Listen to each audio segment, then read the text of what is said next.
50 languages. A free audio course in many languages. 18. 18. 18. House cleaning. Dọn dẹp nhà. Dọn dẹp nhà. Today is Saturday. Hôm nay là thứ Bảy. Hôm nay là thứ Bảy. We have time today. Hôm nay chúng tôi rảnh rỗi. Hôm nay chúng tôi rảnh rỗi. We are cleaning the apartment today. Hôm nay chúng tôi lau dọn nhà. Hôm nay chúng tôi lau dọn nhà. I am cleaning the bathroom. Tôi lau phòng tắm. Tôi lau phòng tắm. My husband is washing the car. Chồng tôi rửa xe hơi. Chồng tôi rửa xe hơi. The children are cleaning the bicycles. Trẻ con lau xe đạp. Trẻ con lau xe đạp. Grandma is watering the flowers. Bà tưới hoa. Bà tưới hoa. The children are cleaning up the children's room. Những đứa bé dọn dẹp phòng trẻ em. Những đứa bé dọn dẹp phòng trẻ em. My husband is tidying up his desk. Chồng của tôi dọn dẹp bàn làm việc của anh ấy. Chồng của tôi dọn dẹp bàn làm việc của anh ấy. I am putting the laundry in the washing machine. Tôi cho quần áo vào máy giặt. Tôi cho quần áo vào máy giặt. I am hanging up the laundry. Tôi phơi quần áo. Tôi phơi quần áo. I am ironing the clothes. Tôi là quần áo. Tôi là quần áo. The windows are dirty. Cửa sổ bẩn. Cửa sổ bẩn. The floor is dirty. Nền nhà bẩn. Nền nhà bẩn. The dishes are dirty. Bát đĩa bẩn. Bát đĩa bẩn. Who washes the windows? Ai lau cửa sổ? Ai lau cửa sổ? Who does the vacuuming? Ai hút bụi? Ai hút bụi? Who does the dishes? Ai rửa bát đĩa?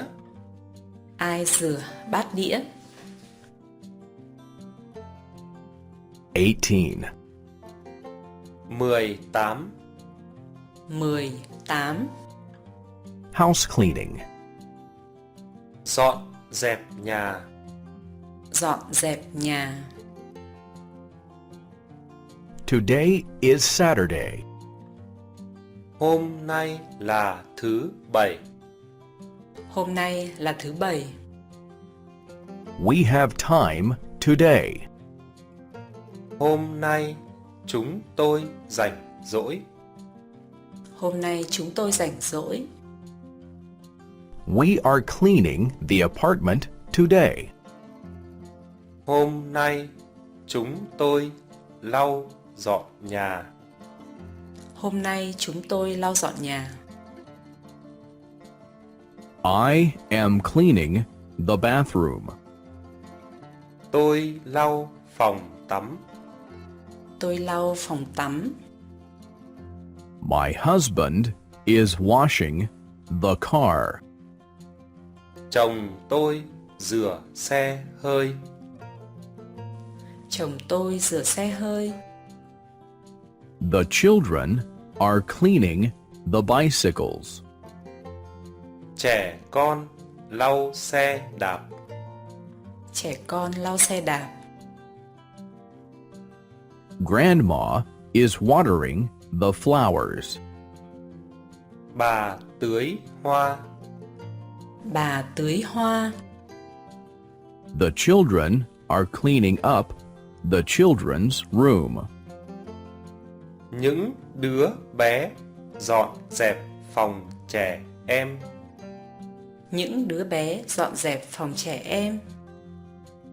My husband is tidying up his desk. Chồng của tôi dọn dẹp bàn làm việc của anh ấy. Chồng của tôi dọn dẹp bàn làm việc của anh ấy. I am putting the laundry in the washing machine. Tôi cho quần áo vào máy giặt. Tôi cho quần áo vào máy giặt.